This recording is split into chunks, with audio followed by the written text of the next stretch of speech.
And we are live on radio in 5, 4, 3.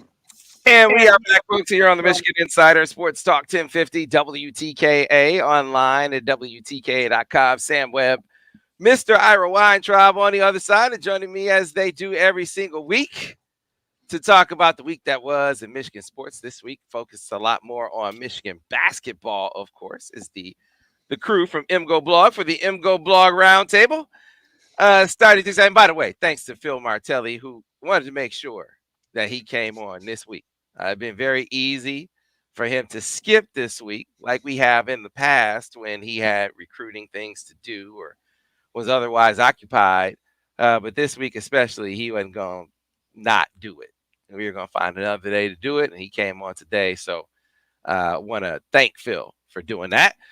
And thank the guys for joining us for another roundtable. Starting off with Brian Cook. Brian, good morning. How are you?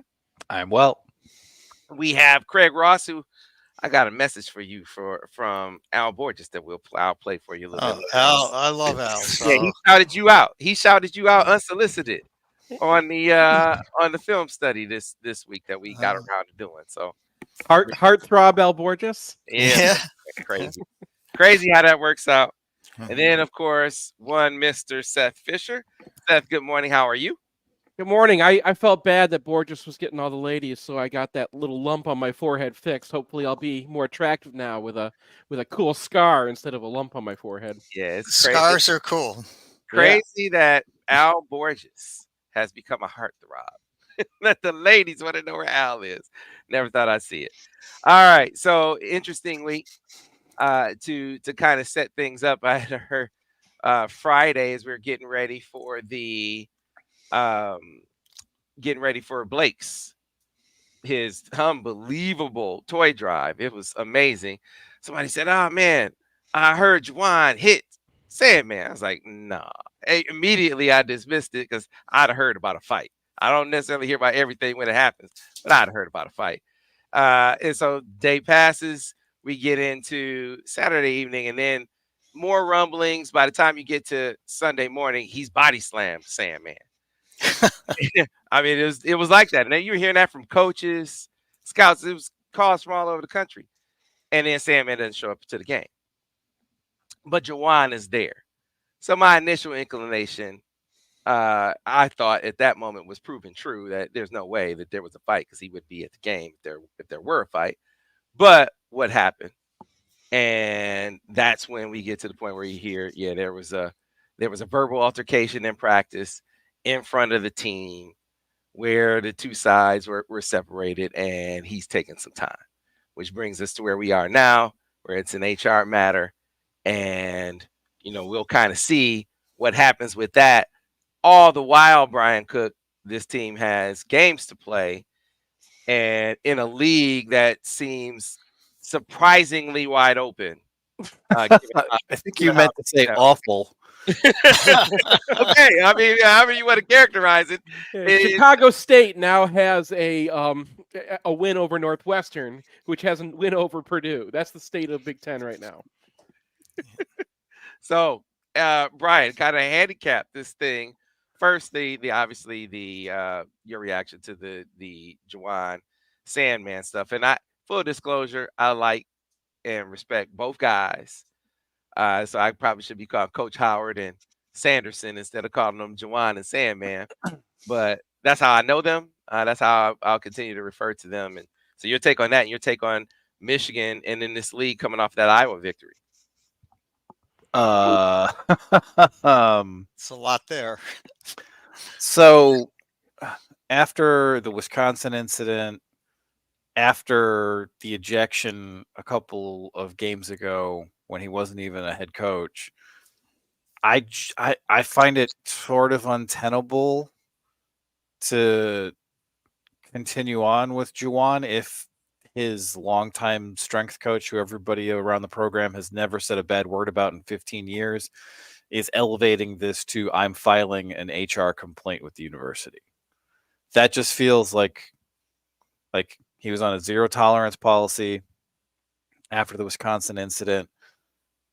This feels like maybe it didn't get physical, but if this investigation comes back, and it probably is going to say some things that I'm just like, I think this is probably over.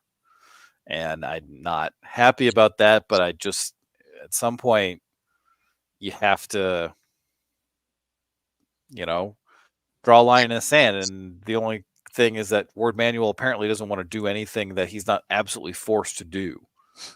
So I think maybe we'll just be in this limbo. But at this point, how's he going to recruit? How's he going to retain staff? How's he going to be an example to college basketball players?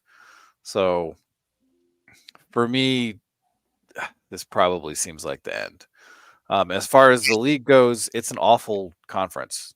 Purdue is good, and I think Illinois is good, and Michigan is going to go 500 in it because they don't play defense, and they're not going to start playing defense.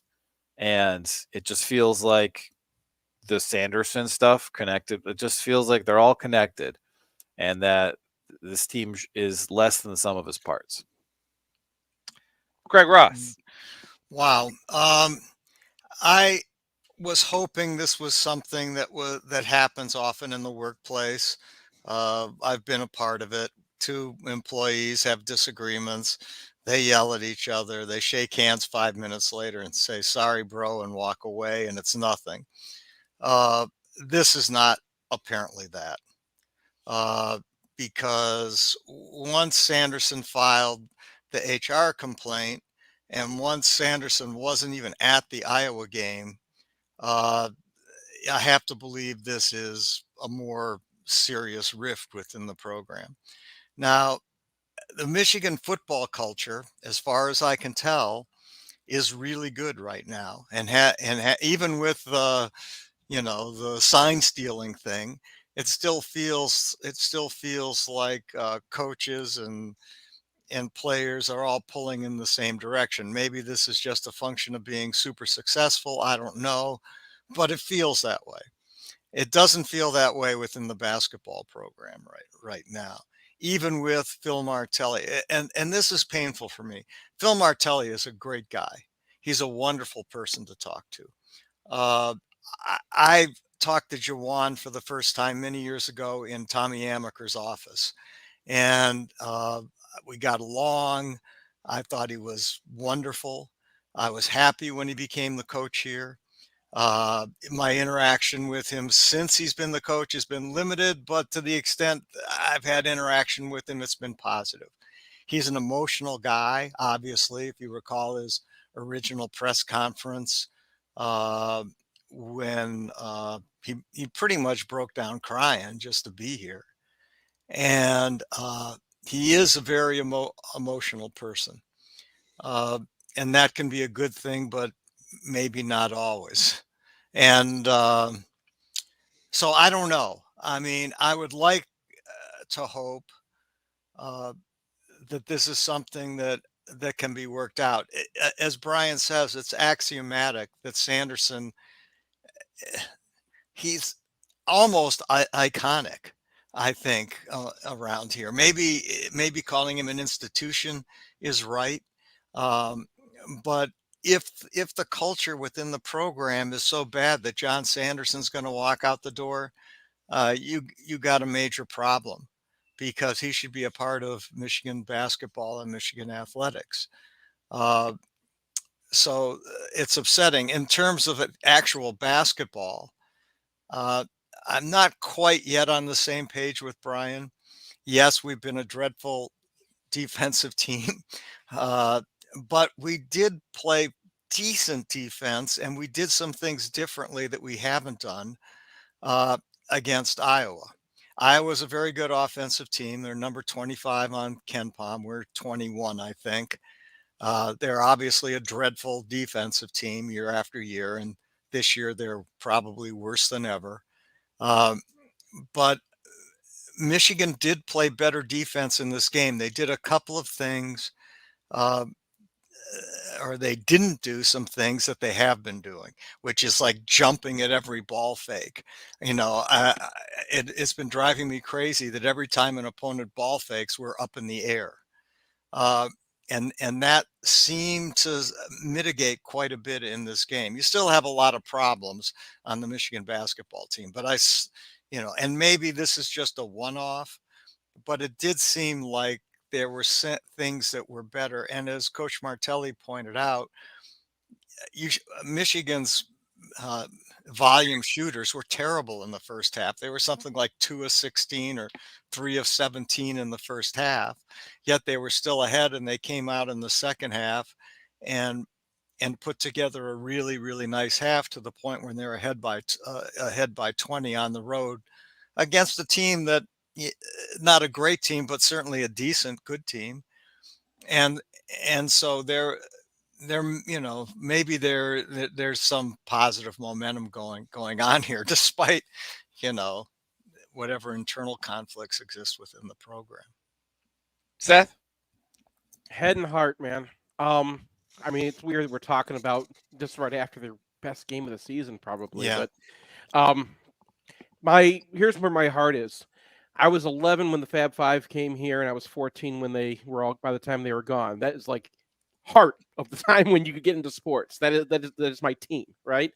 And since he's been here, I've been able to like interact with Coach Howard a few times. He came to the hospital. He and Jace were at the hospital when my kid was there, and Jace was the first one when you walked in. He wasn't sitting in the back. He wasn't just like hanging with his teammates. He was the one in the front greeting people.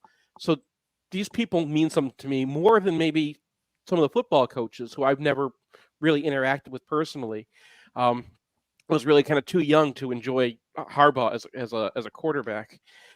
So that's where my heart is, and that's why it's so hard to look at this from a head perspective and say I completely agree with Brian that you look at what happened with Jet.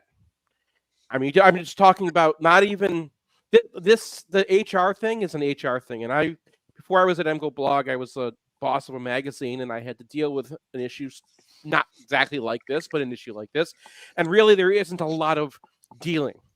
There is they present the information, and then you have to make the only decision that you're allowed to make.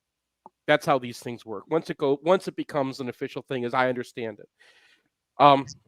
But as far as where Michigan basketball's at, they have other head coaches on this staff. They have multiple other head coaches on this staff. And, the recruiting, they've grabbed some 5-stars who were the worst kind of 5-stars. The team has not come together the way it's been less than the sum of its parts. The most wins they had were when he was had guys he inherited from Beeline and a culture they inherited from Beeline. And part of that culture, part of what we really have left was Sanderson. And if you add what we've seen, just basketball-wise, it breaks my heart, but that's kind of where we're at right now. And I want to stand behind these guys, and I wanted Howard to be here forever. But I can't, I can't make the same mistake that Aaron Scott make. I got to go with my head here. So a couple things. I think that as the advent of the Howard era has been impacted dramatically by the portal and how Michigan can navigate the portal. Now that some of that is largely their doing when it comes to admissions and how that whole process works.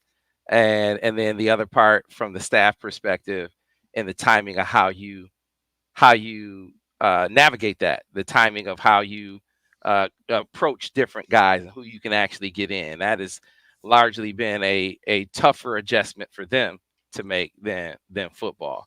I think that is a bigger thing. I look at Terrence Shannon right now, it's like, man, that dude's here. What does it look like? But as far as this particular thing with John Sanderson, it's tough. It's really tough for me because I've known Sandman, know Juwan. This is largely an issue of hierarchy. The reason for the argument, I'm not going to get into the weeds on that. It is true that employees disagree all the time, but employees disagreeing with their boss, while that might be something that happens in company environments, it doesn't really go on in the public view, or in this particular instance, it doesn't go on in front of the team. And the issue here is that it happened in front of the team. And so when the head coach basically says it's over and it's not over and it continues, well, now you have an issue where a lot of head coaches, and I talked to a lot of coaches about that, man, they see it as insubordination. Now, will this be ruled that? You got Sanderson saying it's an HR issue. You got Juwan saying it's an insubordination issue. And you got the administration has to decide which it is, which one of those it is. But the fact of the matter is that you can't dispute is that this was an assistant challenging a coach in front of the team.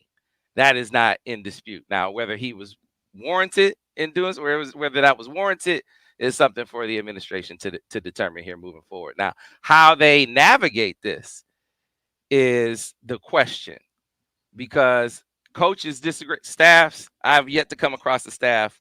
You talk about harmony, Craig. I've yet to come across a staff where every guy on the staff likes each other. Considers one another friends.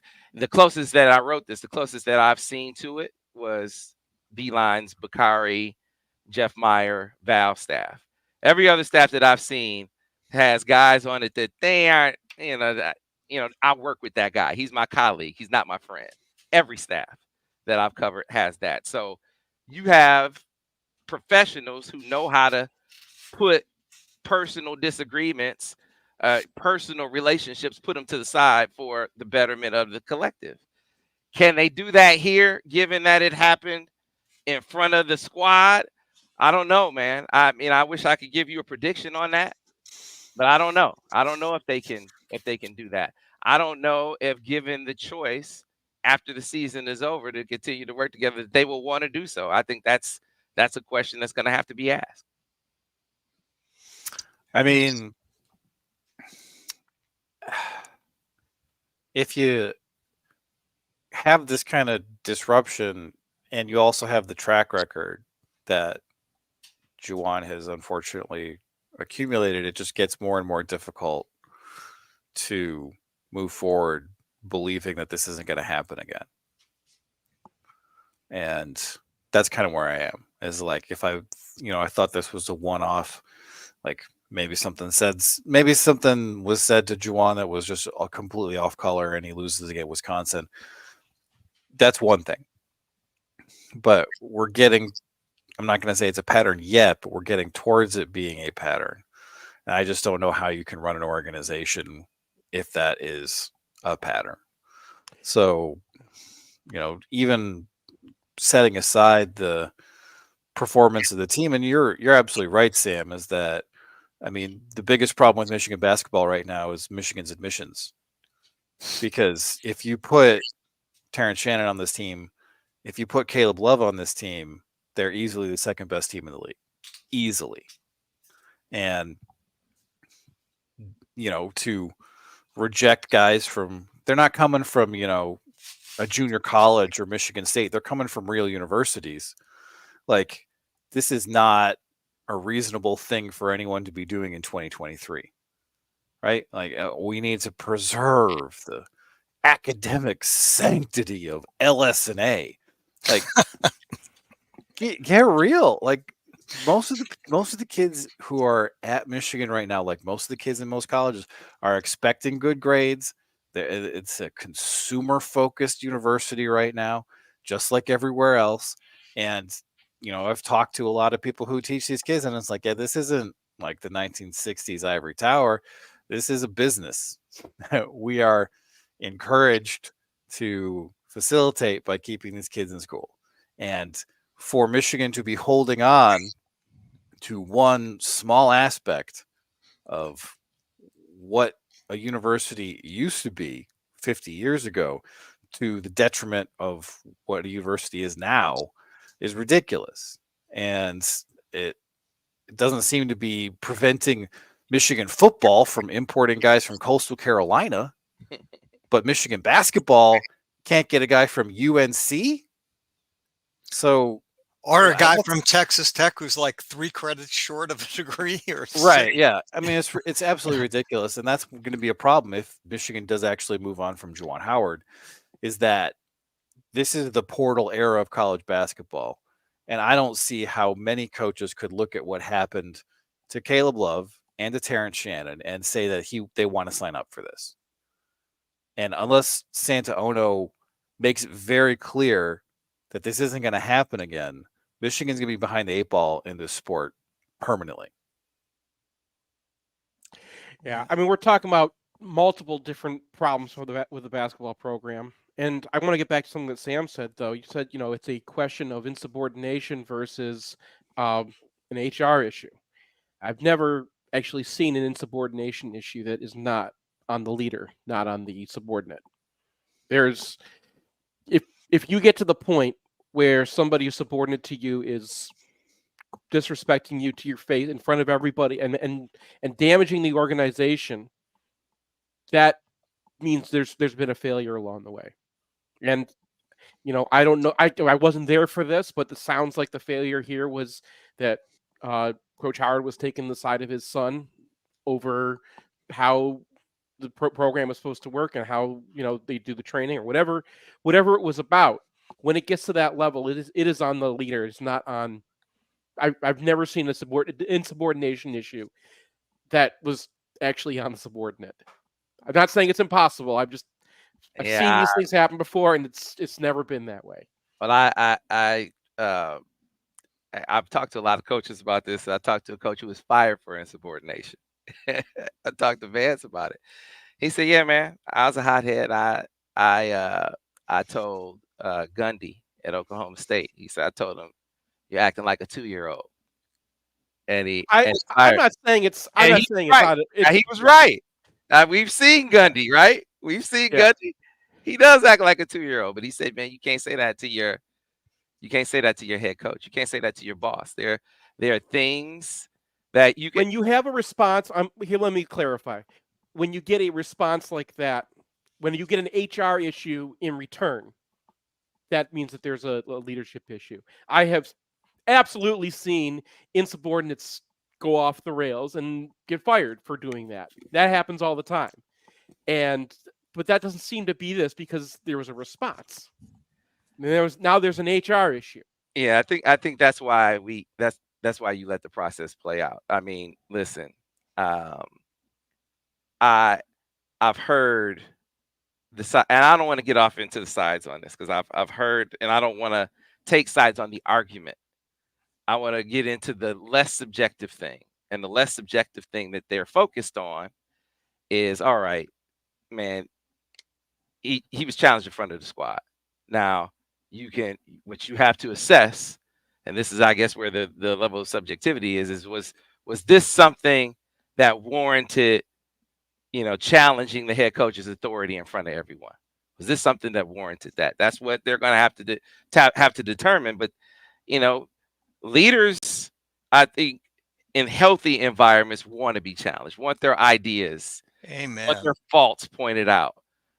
But there's time and a place for that. Like we'll do that behind closed doors, out of the view of everyone else, where my authority isn't undermined with them. There becomes questions about who's really running things if my subordinate is basically telling me how it's going to be when I'm saying how it's going to be. If I say I got it, then I got it. Now, if you want to talk about that further, we'll do that in a staff meeting, not out here in front of all these players. I mean, this is exactly right, Sam. It may be hard for people to believe, and I would get it, but I did supervise people and a number of professionals at one point in time in my life. And I encouraged them to give me a hard time. I told them it was in their job description to give me a hard time, that I wanted them to be able to criticize me, the agency, our institutions, because I felt that was the only way we could get better. And I made it clear to them that as I would never be hard on them, that unless there was something that they were, just not doing or not doing correctly, we would talk about that in private. But I would never, ever go after them, certainly never in public, but that I promised them I would go after my superiors, which was administration in the county and the circuit judges. And I was always willing to do that. But in terms of my role as a supervisor of these people to the extent I could have supervised them because they were smart. And I wanted them, and I wanted the environment to be one where I could be criticized, and I didn't care if it was in public or not. Now, and I think that's the best sort of work environment, to be honest. But what was going on here, I don't know. But the big picture for me is not exactly what happened. The big picture for me is you have, Juwan Howard, who was certainly an icon in Michigan basketball. You've got John Sanderson, who has been here for, you said, 15 years and has been an important part of the success that's accrued in the basketball program. And for them to be at this sort of loggerheads is more than a shame. And I'm fearful the outcome of this is not going to be good. Yeah. Well, there are no good options at this point. Yeah, that's right. I mean, you're right. Like, from context, like, what is Sanderson upset about? Mhm. Probably upset about the rehab of Jace. We have That's what it reports that seems. Jace has flown out to Los Angeles. And after last year, when he kept playing Jet, despite Jet playing the worst defense that has ever been played at the University of Michigan in the basketball program, True. like, he was a first-round pick. And if you look at on-off splits last year, Michigan was 7 points better per 100 possessions with him off the court. And that was like games against Purdue. Like, that wasn't just nobody games. Like, so the games he missed, and it didn't really feel like he improved one iota over the course of the year. And so, like, it kind of feels like he's prioritizing his kids over Michigan basketball, and that's not something that,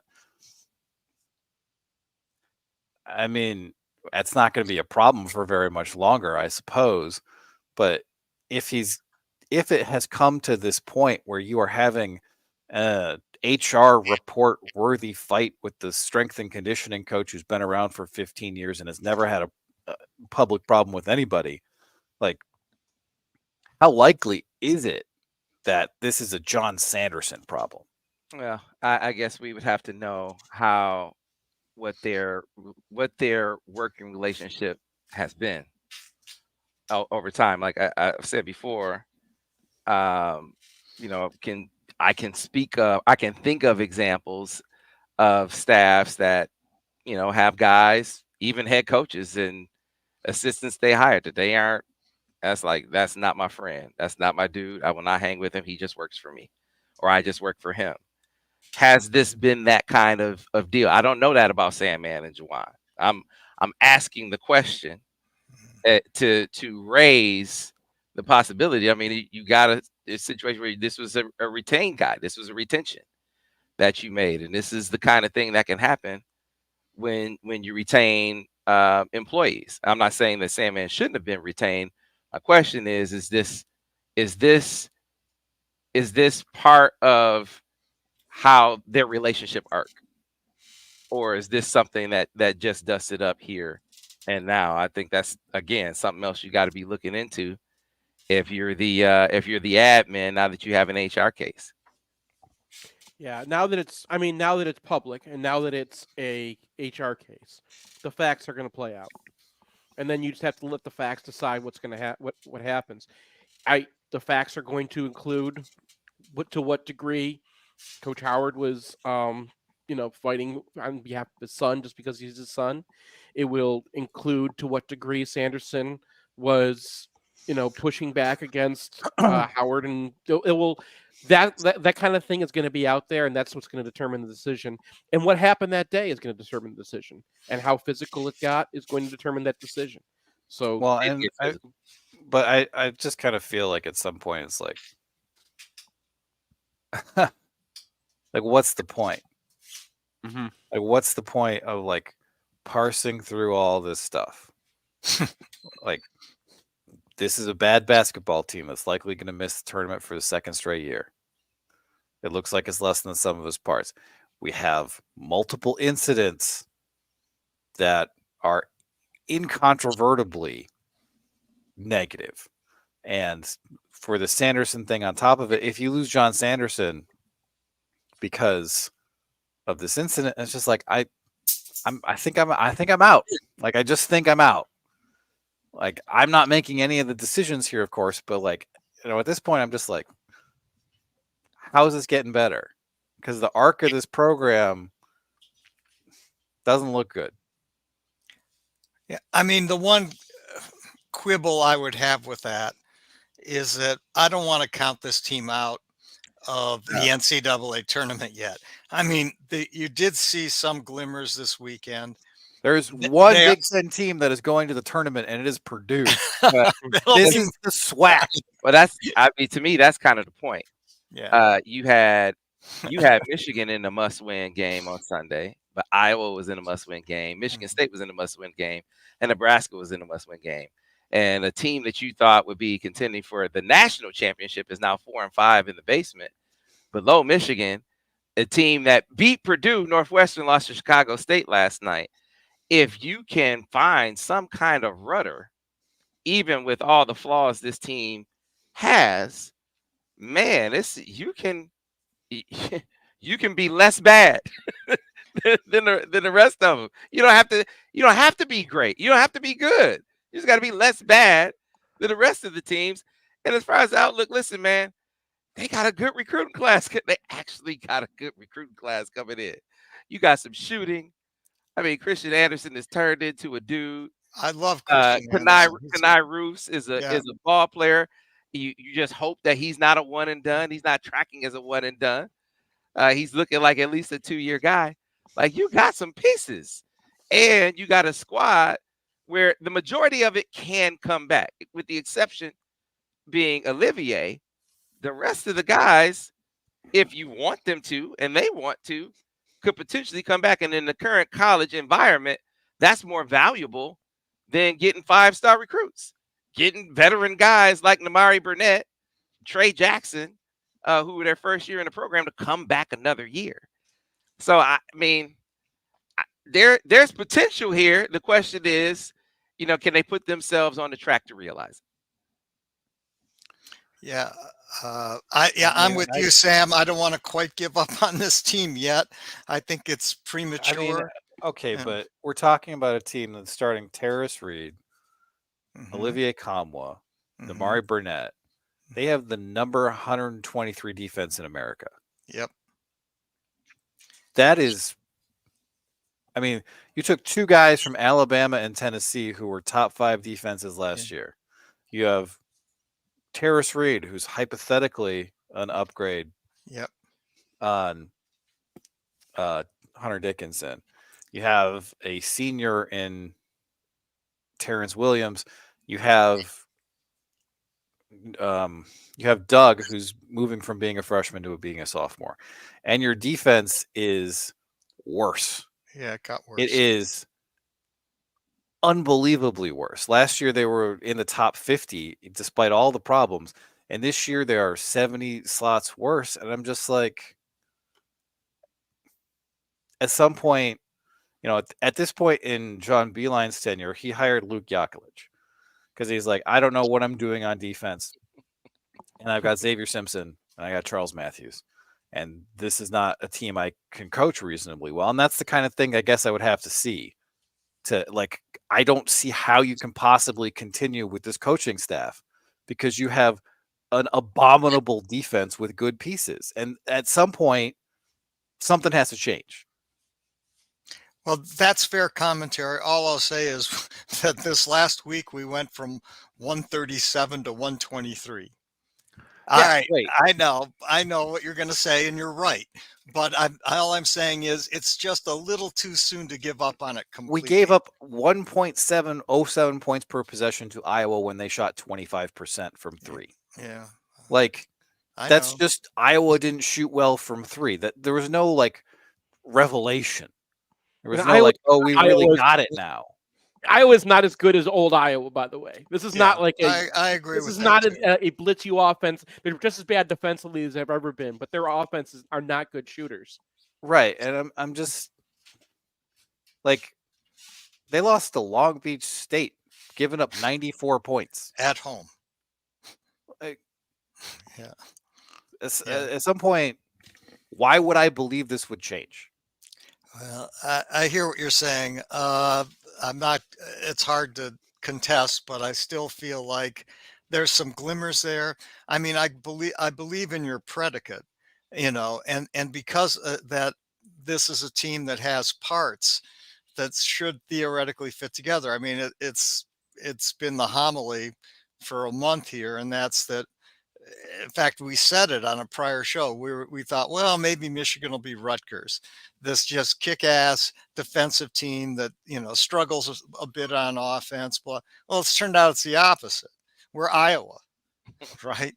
We're a terrible defensive team that's actually got 6 guys who can shoot the ball, and so that that's a little confusing, I admit, but I still think the parts are there. It's not impossible that they can at least become a good enough defensive team so that the offense wins some games for them. Yeah, Long Beach State said, "Put some respect on my name. We just beat the first place team in the Pac-12." I don't know if that's a dubious distinction. Uh, More terrible basketball programs coming to the Big Ten. Hooray. All right, we got to get to a break. Back on the other side, we'll get some football in, unless you guys want to talk about the state of the Big Ten. We'll get it. We'll talk some Your choice. Michigan football as well. Stay tuned here on the Michigan Insider on Sports Talk 1050 WTK, the ticket. Clear on the radio. Boy, this chat has been on fire. Oh, really? More than normal. Oh, really? Yeah, Why chat's it been was on not- fire. Yeah, Yep. This has caused quite the debate in the chat. What's the generalized tenor? Can you distill what the general mood is? Well, you got Daniel Horton in here on fire. He's on fire, and there's been What's so I'd think? say it's pretty split. You got half the people saying they're done, and you got the other half saying this is ridiculous. You have a guy being insubordinate to his boss, Mm-hmm. and that's it.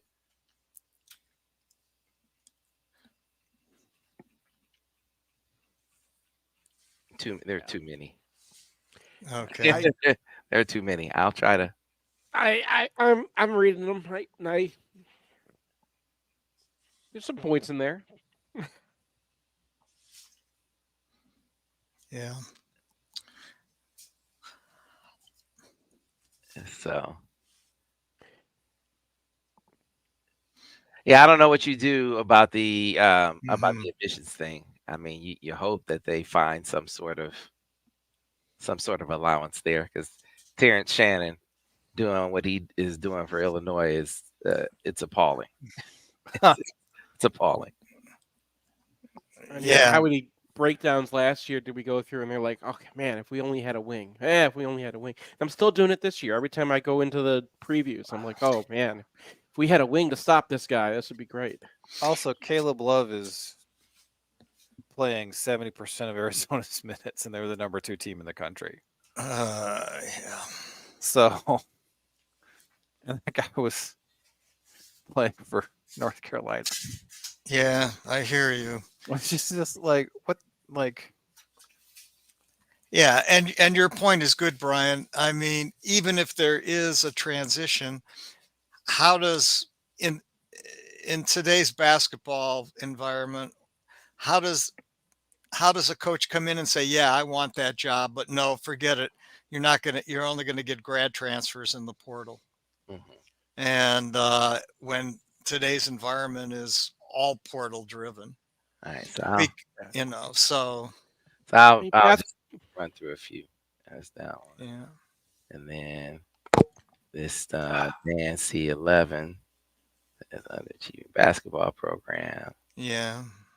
And but then Tyrese says Michigan basketball too conservative. Then you got Neil Wiggins said, Back on radio in about 1 minute, guys. all right. Yeah, I mean that's basically my response to Daniel Horton. I'm not going to pretend to know more about basketball than than he does, but the it's not just about this one incident, right? That there are previous incidents, and then go back to you're going to have to let this process play out, even if he just filed a PR, even if he filed the HR report just to save his job. Well, he filed one, and you're going to have to let that play out. Sometimes you don't have the decisions that you think you have.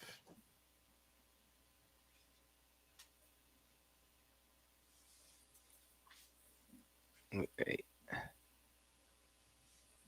But yeah, I should not have said. I've not. Back should in not about have said 20 what I seconds, said guys. earlier.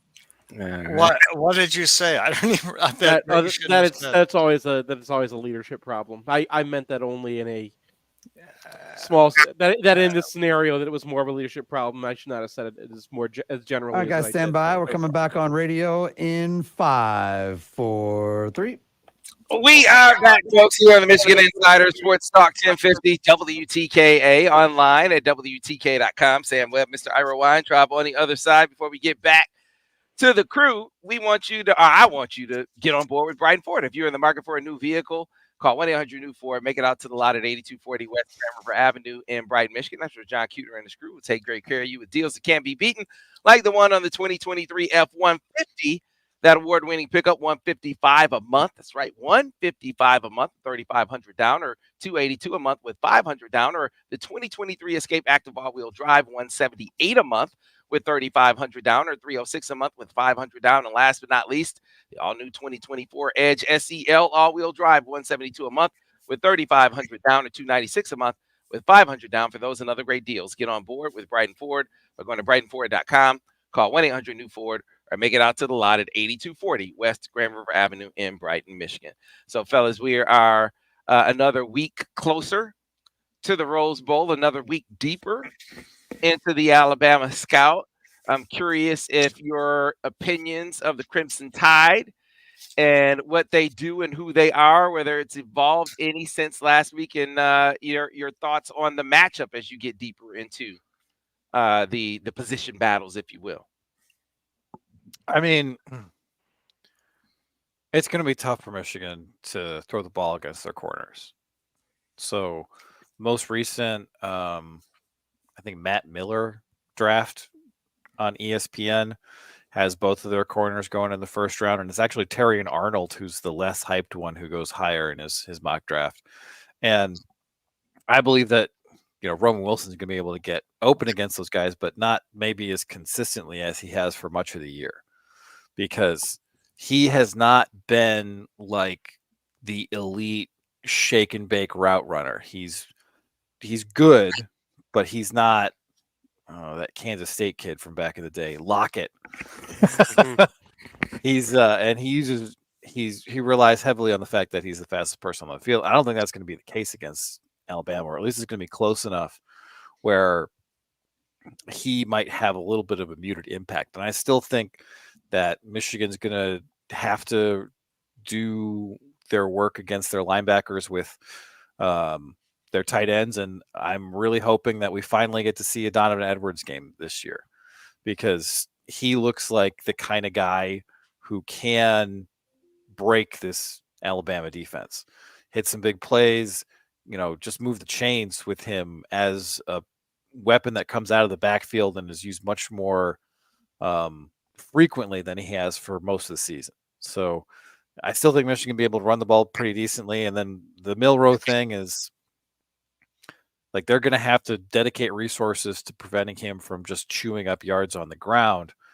But given what we've seen from the Ohio State ball knowers in the aftermath of that game, talking about how Minter threw everything he had at Kyle McCord, and after that game, Marvin Harrison is like, yeah, I had no idea what they're running at any point. I feel like Milroe is probably going to be on a pitch count when it comes to throws. And I think both of these teams are going to be pretty cagey. And, for Michigan, they're going to have confidence that JJ can break the pocket, make some things happen. But that secondary is outstanding top to bottom. So both teams are gonna have to take their shots, try to run the ball, and Michigan's gonna have to run the quarterback a lot. Like not just reads, but called runs, that bash stuff they've got. I think Alex Orji has a major role in this game.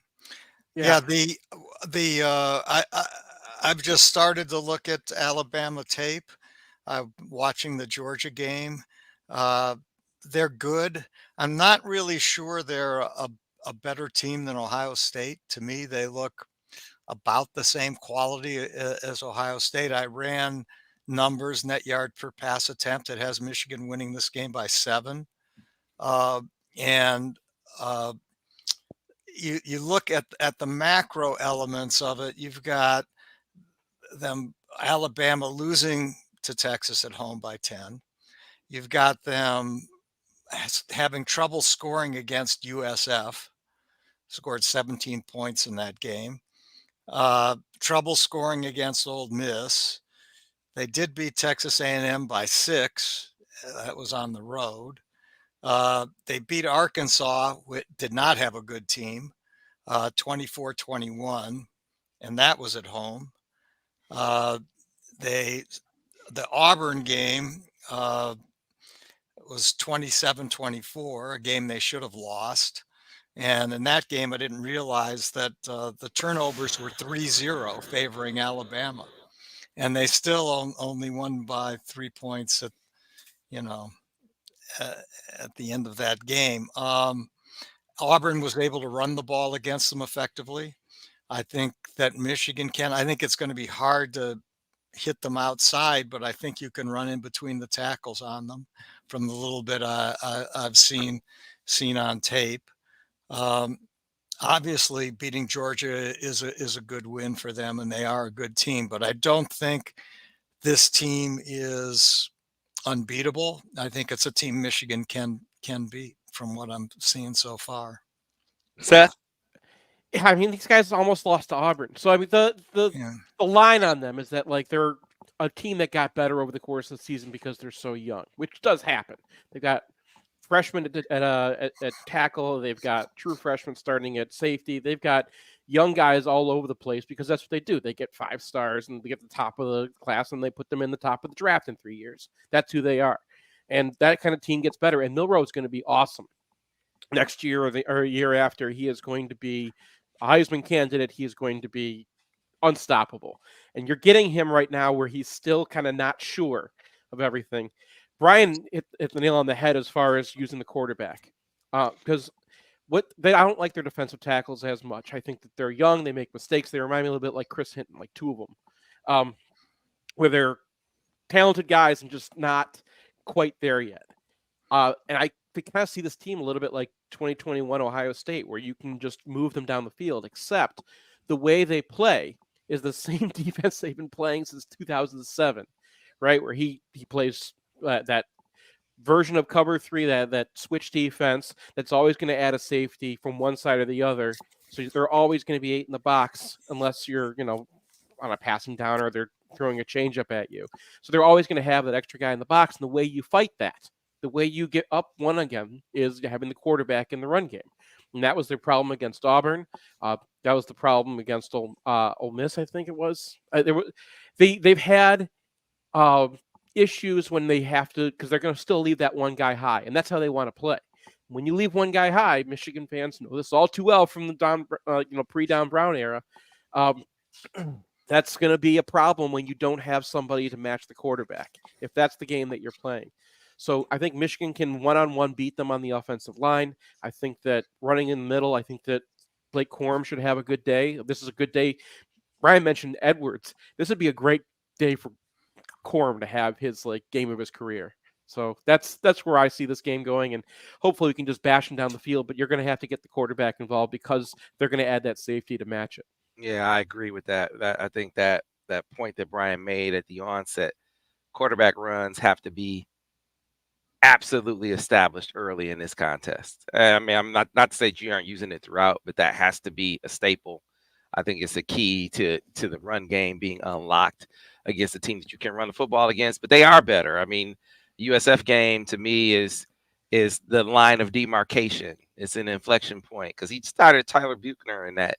I mean, it was the him, Nick letting Tommy Reese kind of, all right, I'm gonna let the new guy do his thing, and then after that, kind of smacking him down and saying, okay, we're gonna do this another way, and we're gonna play to the strengths of this quarterback.